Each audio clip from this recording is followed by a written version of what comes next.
There's a lot of firms providing analytics around films, around movies, but the space has changed. The ability to kind of bring a movie to market that movie for opening weekend. How long does it have a theatrical run versus streaming? I'm learning all sorts of the terminology, but really it's about, can we find an audience for film, give creators more confidence that there is an audience that exists, help put some valuation on it, and then, help it reach its maximum potential when it gets out there. There's just a glut of content right now on how do we cut through.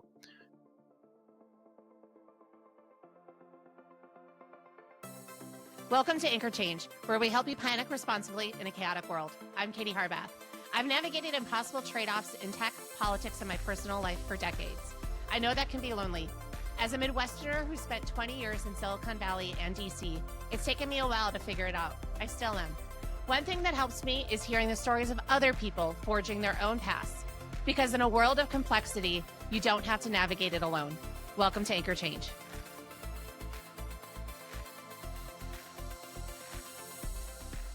Welcome to Anchor Change. I'm Katie Harbath. Before we get to today's guest, I just want to thank everybody for listening, for reading. I know that there's a ton of new people, but a lot of you who've been here from the very beginning.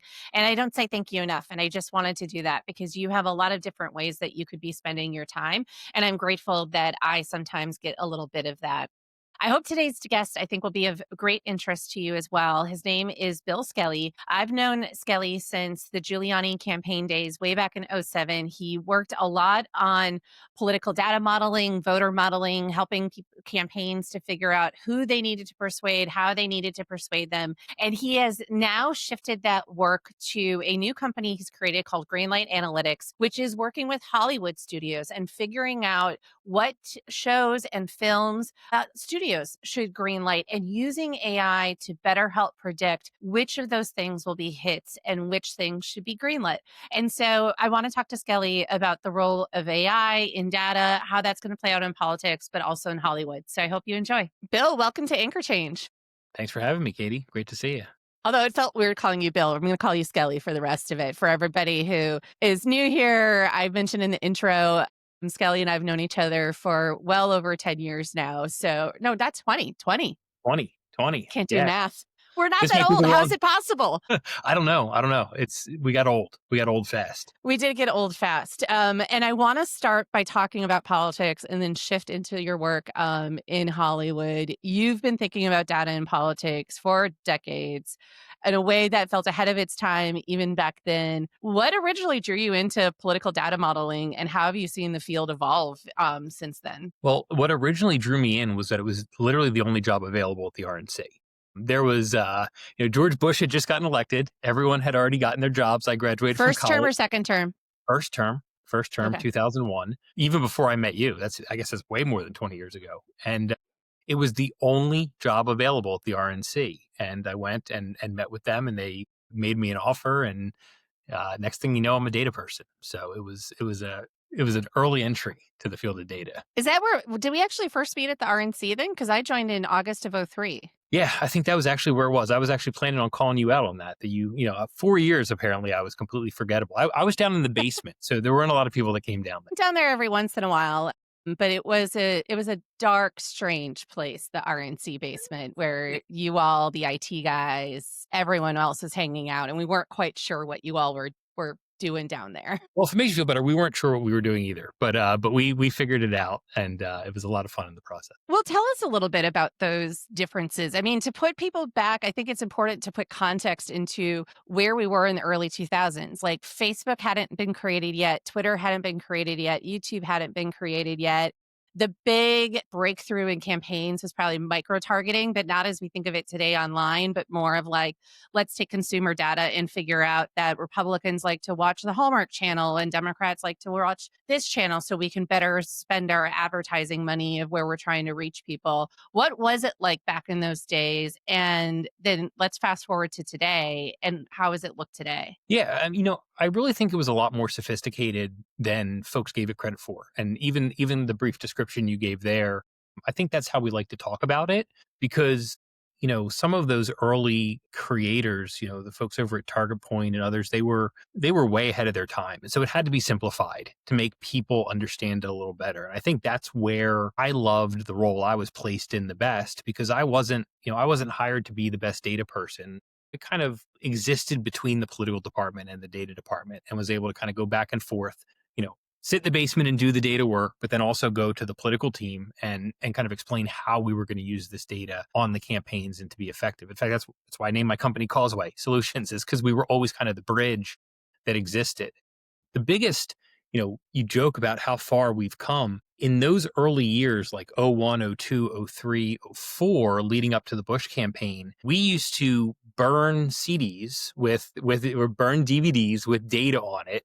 And then, they'd run all afternoon, all night. And we'd sit in the basement. I don't know if you remember this, but we had a circle of computers and Yep. rolling chairs. And we would just literally roll from computer to computer, burn CDs, type the queries we needed. We'd have someone, filling out FedEx labels. And then at, 1 o'clock in the morning, we'd be racing down the Dulles Toll Road to beat the FedEx trucks to Dulles so that we could deliver data to state parties or campaigns each evening. So fast forward to today, I don't think there's anyone shipping DVDs and CDs out the door anymore to get data delivered. So I think computer processing speed, more than anything, has been the game changer over 20 years. And if anything could change, I wish we had FTP that people could use back then. I'd probably get a lot more sleep. Well, I always tell this story of I didn't have to stay up as late, but if you remember when we had flippercam.com, which Yeah, was the Dolphins I following do. John Kerry around, and it would take all night for the interns using the hotel Wi-Fi, or not even Wi-Fi, like plugged in internet, to get Yeah, us the videos. Again, YouTube didn't exist. You didn't have internet speeds, were still dial up in many, many places and stuff like that. And so you getting things to and from, like, I even remember on Rudy, we couldn't we had to send DVDs to wherever people were to watch the commercials that we wanted them to run, or yep, what we wanted to put online, because we didn't have a way of, because you didn't have your iPhones. We still had Blackberries that's back right. then. So you Yeah, couldn't do any of that. it was Well, and I incredible. think for you too, I want to also make a point in this, because for most people, I don't think they can get their head wrapped around the scale and the amount of data we're talking about. Like, this is more than an Excel spreadsheet can handle, right? Like, Yeah, this is not attaching an Excel spreadsheet to something and sending it to state parties or whomever needs it. Can you walk through, like, what's in this file? What is it that you're actually sending them? And it's not just the data, because you're basically the data fairy that helps to, again, connect the dots for people about what's in this data that actually makes it actionable. yeah, it was. I mean, at the time, and this is another thing that's grown exponentially. But at the time, you're talking, the full U.S. voter file, a voter registration data record for every single person in the United States, and that's all public record. That's all stuff that secretaries of state or towns would offer. In fact, that was my first job at the RNC, was calling Maine town clerks to get their voter files. You had to call every single town, and you'd call the town clerk, and they didn't have a CD or a DVD or a disc. Some of the towns were so small they would literally just read you the names over the phone, and I'd like write them on a pad of paper. But the data set, so it contains 250 million U.S. citizens, the U.S. registered voters. We would match it with a U.S. consumer file from, it was Axiom at the time, and that contained lifestyle, demographic, financial, behavioral data that was, again, available for purchase. None of this stuff was obtained in any weird way, and so it was terabytes of data at a time that you didn't think about terabytes of data. I remember we were using Microsoft Visual Fox Pro as our primary database, and it has like a 2 GB limit for storage. And so, the California voter file would be spread across 25 different files that we'd have to iterate through just to pull a record in a single state. The funniest part is we would FedEx those files out overnight, and by 10 a.m. the next morning, we'd start to get the calls from the state parties or the campaigns. We only sent us 30,000 records. Nope, that's the limit of Excel. You have to open it in something else. This is bigger than Excel. So it used to be our running joke that we could go to bed, but we had to be in the office early enough to remind people not to open it in Excel. But it was a tremendous amount of data, especially for the time. And has the amount of data grown as you're now able to pull in more data that's existing on the internet and everything else about people? So yes and no. The amount of data has grown, and I think that's one of the biggest changes that we've seen in 20 years is just the quantity of data that's available. But I think that's also one of the biggest faults. Some of our best models don't use any more data than we used 20 years ago, right? It's about finding the right data, not the most data. And I think that's one of the problems that has kind of plagued our industry. And that's not just in politics, that's literally across data, is that there's this analysis paralysis. I've got to load everything. I've got to look at every single piece of information I can get. And then you deal with sparse data, or you deal with data that isn't really correlated and provides you with wrong information. So I think it's a misnomer that there's more data. I think sometimes being simple is actually the best thing. Now, what is the role that AI is playing in all of this? Is it going to help? Is it going to have a big impact, not have much of an impact? Like, where are you seeing that right now from your vantage point? So that's about three different questions. So, I mean, I'm not seeing it put into practice really well yet. I think it's still a novelty toy for a lot of people. And I think it will help further democratize data. I think it's going to help make data available to more people. Data is not a be all end all solution. I never felt that what we did in politics, my value or the value of the data analytics team was in the data. It was in how we presented and how we built strategy. So if we can get really smart strategists and general consultants and others to be able to interact more closely with the data, which is where I think AI will be the most help. That's pretty powerful. Well, I will also say that we've been doing AI for 20 years. It was just machine learning, or it was boosted regressions. This new phase is just, it's Gen AI. It's a flavor of AI. So I don't think it's anything that we haven't already contemplated. I just think it's more power for how we interact with a computer. Is there anything that we should be keeping an eye out for as we're going into the midterms next year and then into the presidential race?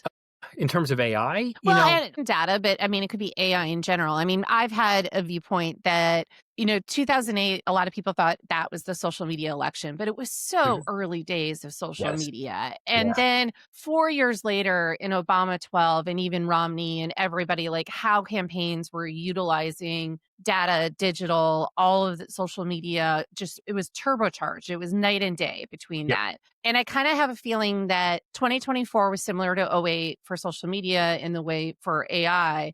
And then I think 2028, we're going to potentially see some campaigns who are really utilizing not just generative AI, but agents and all this other stuff in a way that we have never seen before. And I just don't know if you agree or disagree with me on that. So first of all, my feelings on social media. I still I wish do. social media would be fired into the sun. That's it's still It where was I. always fun working with all of you where you were like, Katie, we like you as a person, but really, can your job just be eliminated? We'd We prefer just not to have, kind of except get rid for of raising people. money. It's good for raising money. We'll take the money. But other Yes, than yeah. that, If you could just create a money bomb, we'll take that. But otherwise, we need you to just get rid of social media. Maybe this is why we've known each other for 20 years. Is I'm the disgruntled old man now. I think we are going to have a cycle where there is going to be some AI operation approach that I think is going to fail miserably, because I think people are going to use it incorrectly in this first so cycle. kind of like Project Orca esque.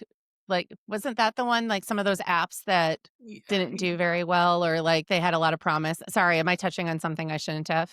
No, no, not at all. I mean, look, I think there are things that get bad write-ups in the press after the fact that weren't as bad as they were in the moment. So I have a hard I time. wouldn't know anything about that, Bill Skelly, from my time at Facebook. I would have no idea what you're talking about. So look, I don't want to look at things in the past and be like, that was a bad. No, that's fair. That's And fair. I was just trying to think of like no, to I your appreciate point it. that I yeah. appreciate it. But where I look at it is, I think there's a lot of really interesting ideas, but AI is kind of being used as I'm going to use it to replace staff. I mean, look, we saw all the layoffs that are happening as people get AI ready. And Yeah. I think people see it as an annihilator or like a way to kind of replace workforce. I see it completely different. I think it's an augmenter. I think you need all the same people and you need to make them smarter with AI. I just think that we're going to have a cycle, and that's not a political cycle. It's like a life cycle of really bad decisions made around AI. And I think that it is such a powerful tool, not like social media. I mean, social media was powerful, but powerful in a different way. I think we're going to see people try some really big ideas and come up short. I don't think we should blame them for it. Like, I don't think we should, break out the pitchforks as soon as it's over. But I don't have high hopes that there's going to be a lot of positive growth until AI figures out what AI is. And I think that's part of the challenge too. Well, and I think it's an important lesson to remember too that oftentimes at the end of these campaigns, people are quick to try to find the thing that they think either made you Yeah. win or lose on a campaign. And there's usually a lot of different factors that go into it, and a lot of it at the end of the day comes down to the candidate and their messaging, not necessarily if you were using certain tools or flashy data stuff that make really big headlines. And so you're gonna, to your point, we're gonna see a lot of campaigns, try, and maybe they'll have some wins and they'll have some things that don't work. But at the end of the day, it's not necessarily the thing that makes or Yeah. breaks the vote. Well, that's where I disagree. See, if you won, everything you did was right, and if you lost, everything you did was wrong. And so that's how we're gonna pick winners and losers. Well, let's shift over to the work you're doing in Hollywood now. So, what is Greenlight Analytics? So Greenlight Analytics is taking the same style of modeling, analytics, strategy, data measurement that we did in politics, Causeway did in healthcare, Causeway did in retail, and we have an opportunity to bring it into entertainment. So right now there seems to be a white space. There's a lot of firms providing tracking. There's a lot of firms providing analytics around films, around movies. But the space has changed. The ability to kind of bring a movie to market that movie for opening weekend. How long does it have a theatrical run versus streaming? I'm learning all sorts of the terminology, but really it's about, can we find an audience for film? Give creators more confidence that there is an audience that exists. Help put some valuation on it, and then help it reach its maximum potential when it gets out there. There's just a glut of content right now, and how do we cut through? So it's been really fascinating to kind of bring it to a new space. So, what kind of data are you looking at? Like, as you were talking about that, I was thinking about for my book, my publisher actually took my first draft and she's like, so we ran it through our software that compares it up against similar types of books and like structures and all of that. And I was like, oh, so you're using AI? And she's like, no, no, no, we don't like to say that because authors get skittish when you say you're using AI. And I Yeah, was like, but you're using but you're using it wrong. AI. Like, You just don't want to call it that. you Yeah, just don't want to call it that. I realized I was more upset that they didn't ask me before using it, and I had all these questions that I was like, the model and all those kinds of things. I don't know yeah, how deep you can go into it, but I think, there's a lot of different types of data. We had been talking about the voter file data, which is yep. like where you're registered, your address, if you're registered for a party, if they have that in your state. Is that the same kind of data you're using here for Greenlight, or is it different? Yeah, we're going old school.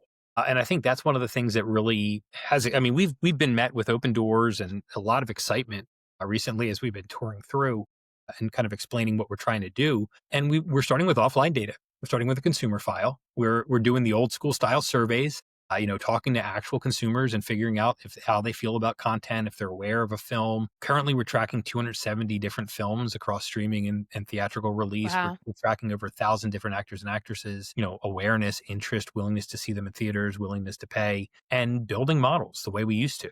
Here's a list of high horror genre fans who are likely to go to a theater and are interested in slasher films, and then we can distribute that through tools like LiveRamp or Trade Desk and help build marketing campaigns. And at the end of the day, it's about marketing dollars. It's not just in entertainment, but you see it across the entire agency world. Marketing dollars are shrinking.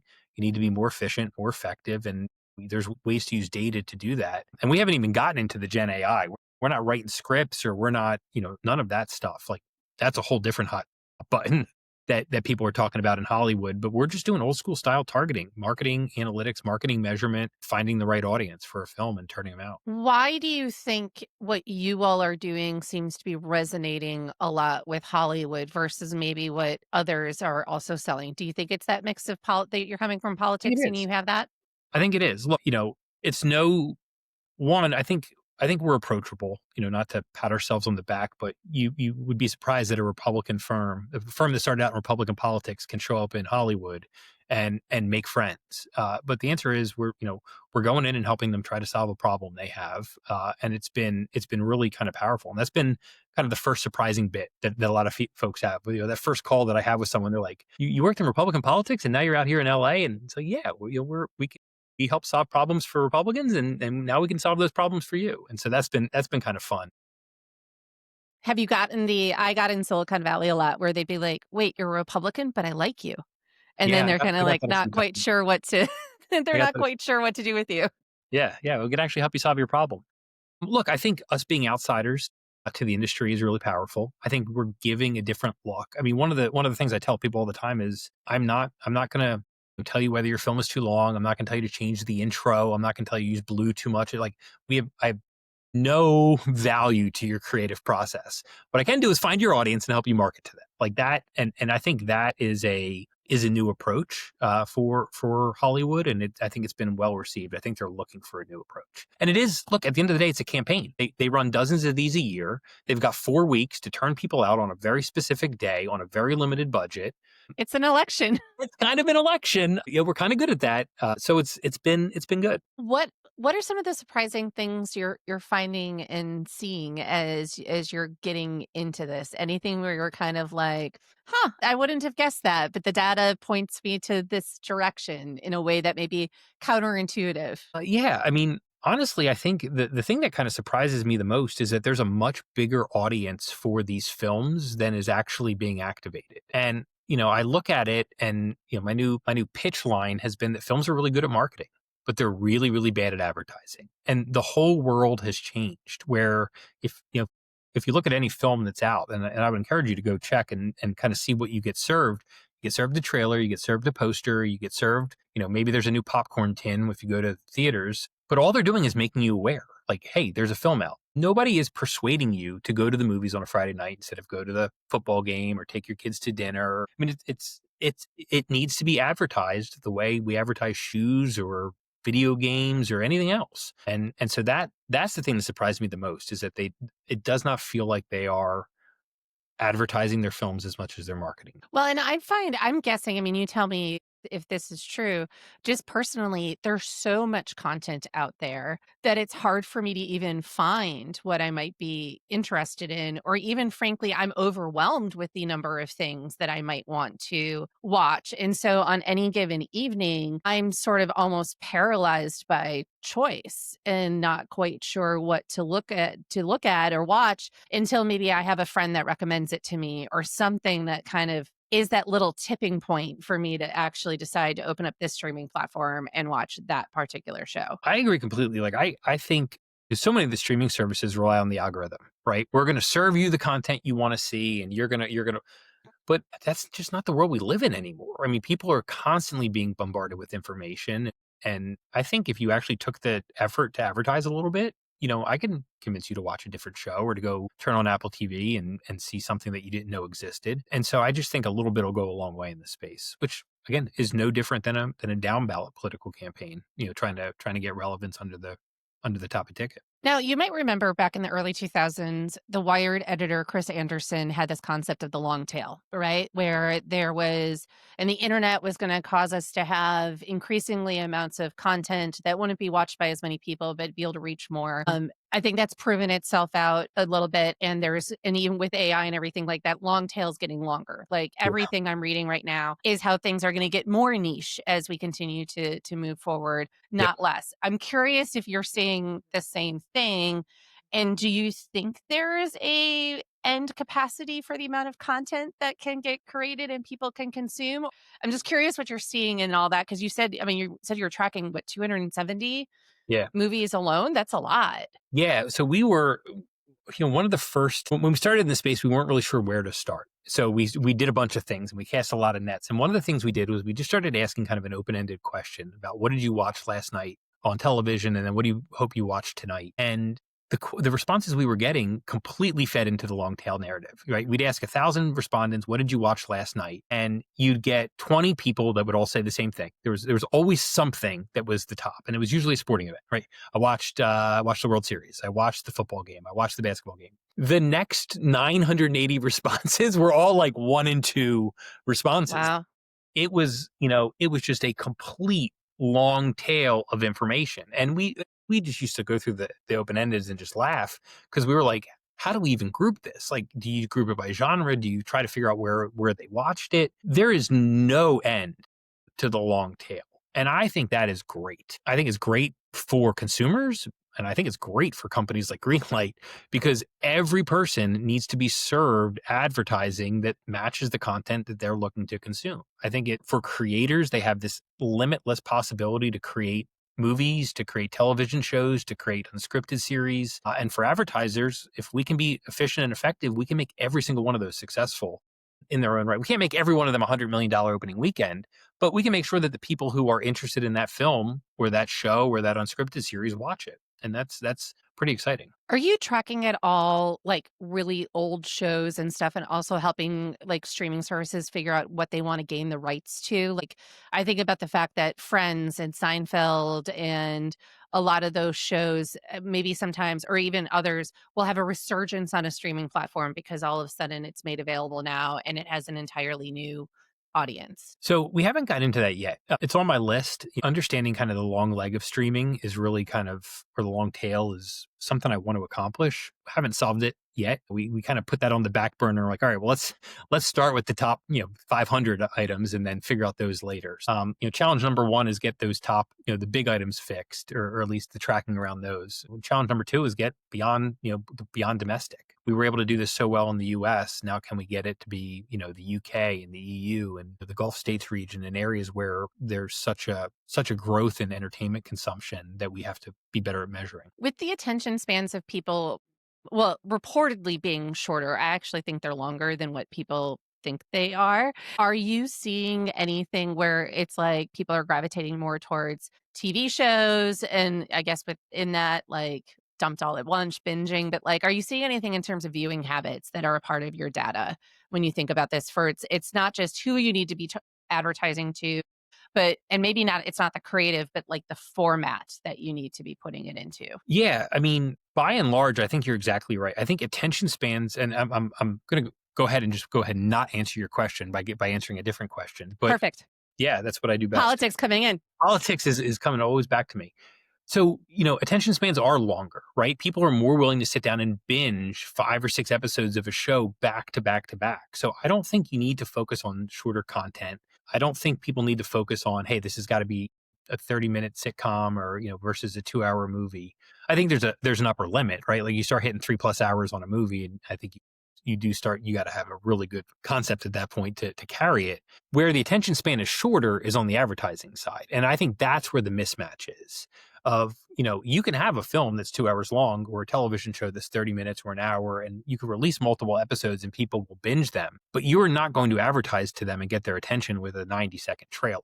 At that point, you have 6 seconds, right? Like they're sitting on their Instagram, they're sitting in Facebook, they're sitting in any other social media platform, TikTok, which I don't have, but I assume it's a thing.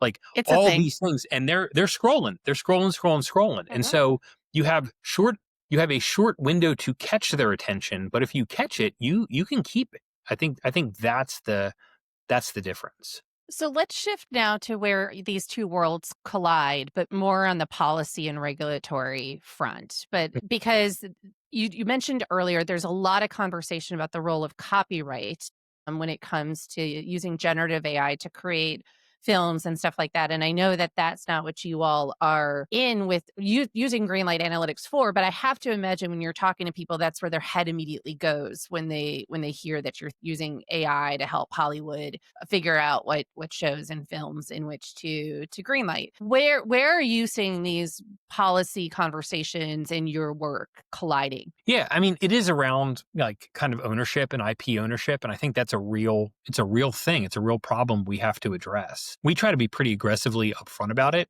That's not who we are, and I mentioned that earlier. We're not going to make your film less blue or fix the beginning, and so I try to tackle that pretty head on. That this is no different than AI we did 20 years ago before Gen AI existed. We just have more power now to accomplish that. Where I think the intersection is, and this is one of the reasons I'd reached out to you a couple of weeks ago again, was I think it's really important for creators and industries to be proactive in defining how they're using these tools for good to help define the legislation that's about to be set. I think if Hollywood or the medical community or the retail community or any community that's going to be faced by potential regulation around AI sits back and waits to see what gets set, it's going to be problematic because their good use cases are going to get lumped in with their bad use cases. And bad doesn't mean evil. It's just stuff that is questionable for IP. So my advice would be, in this industry, one, there's a ton of use cases that aren't writing scripts or removing writers from the process or removing editors or CGI, like all of that stuff. But in areas where it's valuable, you should be really proactive in helping people to understand why it's valuable and how it helps augment the work that people are doing as opposed to replacing. So I just think we need to see more people vocally speaking about the goods, the benefit, how it's augmenting. Right now, all we get are articles about Amazon laid off employees, Paramount laid off employees, this company laid off employees. Someone should start telling the story about how they're using AI to empower their employees or enhance or grow. Well, What those stories are actually happening, but it's not getting headlines because doesn't those get the don't get headline. clicks, right? But Yeah. I just listened to hours of earnings calls and like Salesforce's Dreamforce event and like all of these things. And to your point, they're not talking about, yes, they're saying some jobs are going to go away, but then they're talking about the jobs that are going to be created by these things, or the fact that you can scale customer service. And thus that means you can hire more humans to do customer service because now AI Yeah. helps to make even out the requirements and the scalability of all of that. But then I think also on the flip side, my former company Meta, I was listening to an analyst today following earnings saying Meta has not done a good job of painting the picture for investors about what their Yeah. tools can do in the same way that Google and others have been able to do. So take your point in terms of, especially in a town like this one of DC, where everyone's looking for where's the person doing the bad thing, and I'm going to use regulation to stop the bad thing versus how can we make sure regulation also doesn't stop the good things that's happening and a full understanding of how these tools are actually being used. Well, and you mentioned Meta, and I'll throw Apple into the same plane. And you've got two companies that aren't part of the frontier model race to a certain extent, but they have this tremendous capability of really understanding how people use their tools. I mean, Meta and their user experience, Apple and the user experience. I would love to see those two companies take a lead on becoming the user experience for AI and the voice of the user when it comes to using these Gen I tools. And I think, again, we talk about white space. I think if Meta, if an Apple became the experts in how consumers are using AI and began to kind of, circle around good use cases, I think that would be an amazing benefit coming out of those two companies, and would help define some of this regulation that we're going to see as well. You get a lot more positive use cases. Yeah. So where do you see all this going? I know it's hard to even ask like where this is going to be 6 months from now, let alone, over the next coming years. But what's a prediction that you would make that we should keep an eye on, particularly around AI and data? So I think, and this is my crazy prediction, but I think Google comes out as the winner in all of this. I think of all the frontier models, I am just in love with Gemini right now. I love the tools they're putting out, and I feel like they've done a great job of kind of combining the user experience because everyone uses Gmail, everyone Googles things, everyone understands that platform. I think you're going to see Google really take a lead when it comes to AI, and it's going to become more and more part of your natural process. So that's one. Two goes back to what you said about the 28 election cycle. I think there's going to be a lot of big fails that happen in AI. I don't know what they are. I can't tell you that, but I do think we're going to see some damage around some big fails. I think people are going to not nefarious fails, but I think people are going to make bets on something using AI, and it's not going to turn out to be correct. To me, those are the two things: avoid being the fail and latch on to Google. Yeah, well, I listening again to Google's earnings as well, when they were talking about all these different experiences happening within the browser, right? And within the search experience. And then Mhm. Sundar, the CEO, mentioned about where he was like, where we're really going to sing on this is when we're able to simplify it, just like we had been able to simplify search into text, images, video, everything into one. Once they're able to do that with and then I'm obsessed with agentic browsing right now too, and just sort of like how that experience is going to change everything in terms of how everything's going to become so hyper personalized. I do think we shouldn't underestimate Meta because of just the huge social network and amount of data that they have on people from a personalization position that they could, if they get their act together and figure out how to combine all those things, It'd be it'll incredible. be I mean, quite good. Yeah. they're huge. Yeah, I agree. So what are you most excited for to be working on then too over these next coming years? Like where are you wanting to put your focus? To me, I mean, my focus right now is almost entirely on the entertainment space. I mean, I think it is just such a huge opportunity. It's such a white space. It feels like to me, not to go full circle on our conversation, but it feels like politics back in '01 to '04. We have an opportunity to bring a new type of modeling. I loved what we built in politics. It'll always be the defining character of who I am, and I feel like I get a chance to do that over again in a new space. Now there's a lot of great stuff happening. I'm not saying that there's nothing happening, but it feels like there's an opportunity to bring some new analytics to learn from what we did in the past. And quite honestly, I've got AI. You told me to close all my other windows, but I think I've got Gemini open on the other window right now here. And I think just supercharging what we can do in a new industry has just got me so heck. I changed my posters. I have movie posters now instead of my old campaign posters that I used to have. I meant to ask you this. Are you all also looking at creators as well, or is that another thing sort of on your to-do list where, because I can imagine that trying to figure out what creators are going to be popular with which people, and that's a super long tail as well. But is that a part of your all's work too? Yeah, we've got people working on that challenge. I mean, YouTube is such, I mean, consuming entertainment isn't just a big screen anymore. YouTube, and these other platforms are larger than any other platform at this point. So yeah, we've got to find the influencers, we got to find the talent from that level as well.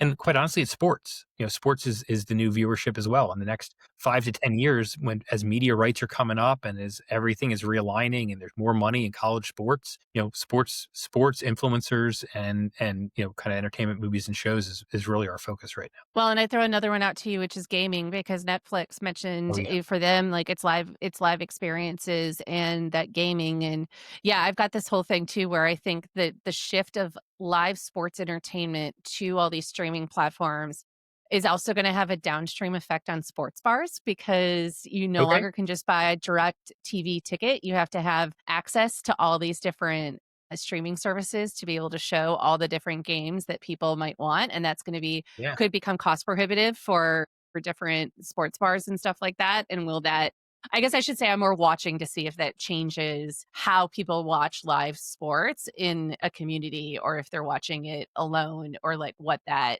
I'm just curious to see what that looks like, because there's only so many streaming services people are going to be wanting to subscribe to. And Yeah. it's like, will it just turn into cable again? I don't know. More expensive than cable now with all the streaming services I have. But you should come work for Greenlight. This is exactly what we're trying to solve. So come on over. You can consult with us. But I yeah, will. it's I'd love to work with you at any I know. time. And I'd love to keep chatting with you about this, because I do think that there's going to be some very interesting intersections between how entertainment and Hollywood, not only how you all are using data and using that to think about what to try to make for people and what they want to see. But I also think in terms of, like, as we're going into a presidential election, these two worlds tend to Mhm. collide, in what it means for our culture and what people are wanting to watch. And I saw somebody on a Substack the other day talk about, for them, voter modeling could potentially become not just which voters are you trying to persuade, but obviously who will persuade them, and Yep. how that could be changing too, right? Going back to the creator model or whatever Yeah. media or stuff like that. And so there's so many different layers of the onion that you can peel back here. Well, you said yourself, you go to a movie that someone tells you to go to. So it's not just advertising anymore. It's the social, which gets back to Yeah. social media, and it all comes back to Meta. So there It we go. all comes back, but you don't have to get on social media. You can just still keep coming to me. I will I explain come it to to you you. all, and you all can shake your fist at the internets, and then I'll I will I'll just go sit off and back, do drink my my thing. Diet Dr Pepper, and not Not have my not engage. internet. Well, Yeah. Bill, Skelly, thanks so much for joining us. I really appreciate it. Yeah. Thanks for having me on. This was great. Let's do it again.